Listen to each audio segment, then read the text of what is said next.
لنا حدیقۃ جمیلۃ فی تلکل قریتی. اب اس کو غور سے اپنے سمجھنا ہے. لنا اصل میں یہ لی حرف جر ہے جو نا کے ساتھ آنے کی وجہ سے لنا ہو گیا ہے. ٹھیک ہے. اور لی حرف جر کا مطلب کیا ہوتا ہے؟ کے لیے. ٹھیک ہے. جیسے ہم بولتے ہیں لی میرے لیے، اخن یا میرے لیے ایک بھائی ہے. ہم اس طرح سے ترجمہ نہیں کرتے، ہم کہتے ہیں میرا ایک بھائی ہے. بیسیکلی ترجمہ وہ یہی ہوتا ہے جو اس کا لفظی ترجمہ بنتا ہے کہ میرے لیے ایک بھائی ہے. اسی طرح سے یہاں پہ لانا ہمارے لیے، حدیقۃ باغ، جمیلۃ خوبصورت، ایک خوبصورت باغ، فی تلکل قریتی اس گاؤں میں ہے. تو اس کا رواں ترجمہ کیا ہو جائے گا؟ ہمارے لیے اس گاؤں میں ایک خوبصورت باغ ہے. یا پھر اور اس کو رواں کر لیں اور کلیئر کر دیں تو ہم کیسے کہیں گے؟ ہمارا اس گاؤں میں ایک خوبصورت باغ ہے. ٹھیک ہے. دیکھیں میں آپ کو اتنا کھول کھول کے بتا رہی ہوں تاکہ آپ کو آسانی سے ہر چیز سمجھ میں آ جائے. تو لانا جو ہے یہ تو ہو گیا جار مجرور متعلق کے محذوف خبر مقدم. ٹھیک ہے، محذوف ہے، یہ یاد رکھیے گا. حدیقۃ یہاں پہ ہو گیا مبتدا مؤخر، اور جمیلۃ ہوگی نعت. ٹھیک ہے. فی تلکت یہ ہو گیا جار مجرور متعلق کے محذوف خبر، اور القریتی یہاں پہ تل کا جو ہے ہمیں پتہ ہے کہ اسم اشارہ ہے اور اس کے بعد ال والا ناؤن آ گیا ہے. تو اب یہ کیا بن گیا ہے؟ بدل. ٹھیک ہے. تل کا بیسیکلی اسم مجرور وہوا مبدل منہ ہے، اور القریتی اس کا بدل ہے. اسی طرح سے حدیقۃ جو ہے نا منوط بھی ہے. ٹھیک ہے. مبتدا مؤخر پلس منوط وہوا منوط. ٹھیک ہے. اور نعت ہے جمیلۃ. 9 نمبر پہ ہے جی اخونا طالب فی کلیۃ الطب. ہمارا بھائی طالب علم ہے فی کلیۃ الطب، طب کے ڈپارٹمنٹ میں، یعنی کہ میڈیکل ڈپارٹمنٹ میں. طب جو ہے نا آپ کو پتہ ہے طبیب ان سے ہے، طب میڈیکل کو بولتے ہیں. ٹھیک ہے. تو اس کا ترجمہ کیا ہوا؟ ہمارا بھائی میڈیکل ڈپارٹمنٹ میں طالب علم ہے. اخو مبتدا وہو مضاف، نا مضاف الیہ، طالب خبر. فی حرف جر، کلیتی یہاں پہ اسم مجرور وہو مضاف ہے، یہ پلس مضاف ہے، اور الطب جو ہے یہ مضاف الیہ ہے. ٹھیک ہے جی. نیکسٹ نمبر 10 ہے انتم اطباء، کیا تم سب ڈاکٹرز ہو؟ اب اوپر پہلے انہوں نے پوچھا کیا تم سب ٹیچرز ہو، تو انہوں نے کہا کہ نہیں ہم سب ڈاکٹر ہیں. اب ایک جملہ آ گیا کیا تم سب ڈاکٹرز ہو، تو آگے جواب کیا آ رہا ہے؟ بعضنا اطباء و بعضنا مہندسون. ہم میں سے بعض یا ہم میں سے کچھ یا بعض ڈاکٹرز ہیں، اور ہم میں سے بعض مہندسون کیا ہوتے ہیں؟ انجینئرز. ہم میں سے بعض انجینئرز ہیں. ٹھیک ہے.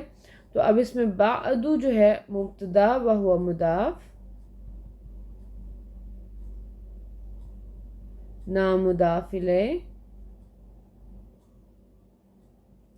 اطباء خبر، اور یہ جملہ ہو گیا ہمارا معطوف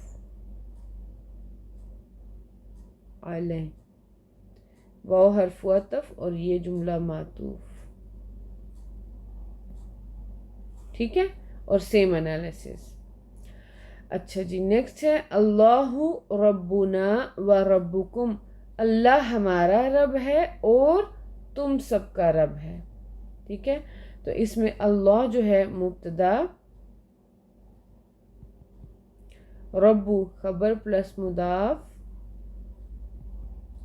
اور نا مضاف الیہ، واو حرف عطف، اور ربکم اس کا معطوف.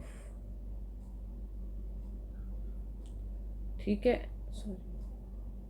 معطوف. اور اس میں پھر ربکم جو ہے نا، اصل میں یہ یہاں پر اگر ایگزیکٹلی دیکھا جائے تو ربکم معطوف ہو رہا ہے ربنا کے اوپر، ٹھیک ہے، لیکن ہمیں پتہ ہے کہ جو ہے اللہ یہ ہمارا مبتدا ہے، اور مبتدا کے بغیر خبر جو ہے اس کا وجود نہیں ہے، تو خبر اگر ہماری ربو ہے، اور یہاں پر بھی ہمیں پتہ ہے کہ معطوف میں بھی ربو جو ہے، کیونکہ وہ اس کے حکم میں آ گیا نا، اگر وہ والا ربو خبر ہے تو یہ والا ربو بھی خبر ہی ہے، تو خبر تو اپنے مبتدا کے بغیر نہیں ہوتی، تو جب ہم اس کو بڑے ویژن میں دیکھیں گے تو ہم پھر اس پورے جملے کے اوپر اس کو معطوف کر دیں گے، ٹھیک ہے۔ بیسیکلی اگر ہم اس کو کلیئر دیکھیں تو ربنا جو ہے وہ معطوف علیہ ہے اور ربکم معطوف ہے، لیکن چونکہ ہم دیکھ رہے ہیں کہ وہ سیم حکم میں ہوتا ہے، معطوف کو معطوف علیہ کے حکم میں ہونا ہوتا ہے، تو اگر وہ ربو جو ہے خبر ہے اور مضاف ہے، تو اسی طرح سے یہ ربو خبر اور مضاف ہے، تو خبر کی مبتدا بھی تو ہوتا ہے نا، تو اس وجہ سے اس کا مبتدا سیم جیسے پچھلے ربنا کا ہے، اسی طرح سے یہاں پہ اللہ ربکم، بیسیکلی انہوں نے اللہ کو دوبارہ سے ریپیٹ نہیں کیا، ٹھیک ہے، یہ بات ہوتی ہے۔ بہت سی جگہوں پہ کچھ الفاظ کو ریپیٹ کرنے کی ضرورت نہیں ہوتی ہے، آپ کو کئی جگہوں پہ نظر آئے گا کہ کہیں پر آپ کو مبتدا جو ہے معطوف جب ہوگا تو مبتدا اس کو ریپیٹ نہیں کیا ہوگا، کہیں پر ہو سکتا ہے خبر کو ریپیٹ نہ کیا ہو، تو یہ اس طرح سے کچھ چیزیں محذوف کر دی جاتی ہیں جب مطلب اس کی ضرورت نہیں ہوتی اس کو دوبارہ ریپیٹ کرنے کی۔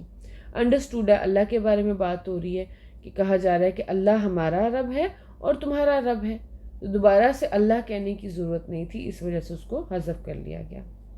نمبر ہے این ذہبتم یا اخوان، تم سب کہاں گئے اے بھائیو۔ این ہمیں پتہ ہے کہ یہ اسم موصول ہے نا، اور اسم موصول جب جملہ اسمیہ سے پہلے آتا ہے تو ہم اس کو خبر مقدم کہتے ہیں، لیکن یہاں پر آپ دیکھ رہے ہیں کہ آئینہ کے فوراً بعد ذہب فعل آ گیا، اس کا مطلب ہے کہ فعل یا جملہ ہے نا، تو اب ذہب تو ہمارا ہو گیا فعل، ٹھیک ہے، تم جو ہے ہمارا کیا ہو گیا فاعل، یا ندا، اور اخوان منادا۔ اب اینا کی کیا پوزیشن ہے؟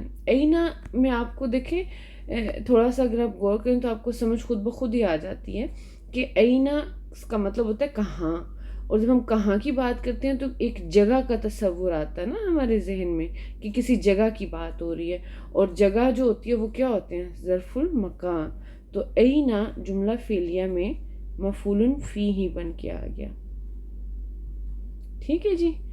اچھا، اس کا آنسر ہے ذہبنا الی السوق، ہم سب بازار کی طرف گئے۔ ذہب فعل، نا فاعل، الی السوق جار مجرور، متعلق فعل ذہب۔